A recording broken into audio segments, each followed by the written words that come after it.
حضرت ابو سعید خدری رضی اللہ تعالیٰ عنہ سے روایت ہے کہ اسید بن خزیر رضی اللہ تعالیٰ عنہ بیان کرتے ہیں کہ ایک دفعہ وہ رات کے وقت سورہ بقرہ تلاوت کر رہے تھے اور ان کا گھوڑا ان کے پاس بندھا ہوا تھا کہ ایک گھوڑا اچانک اچھلنے لگا۔ وہ خاموش ہو گئے تو گھوڑا بھی ٹھہر گیا۔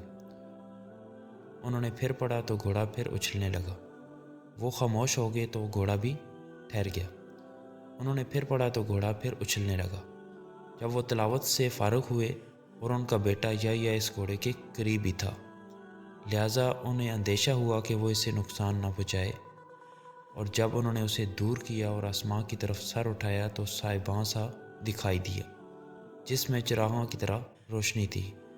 جب صبح ہوئی تو انہوں نے نبی کریم صلی اللہ علیہ وسلم کو بتایا تو آپ صلی اللہ علیہ وسلم نے فرمایا، ابن خزیر تم پڑھتے رہتے۔ انہوں نے عرض کی، اللہ کے رسول، مجھے اندیشہ ہوا کہ اگر میں پڑھتا رہتا تو وہ میرے بیٹے یا کو روند ڈالتا، کیونکہ وہ اس کے قریب تھا، لہٰذا میں اس کی طرف متوجہ ہو گیا۔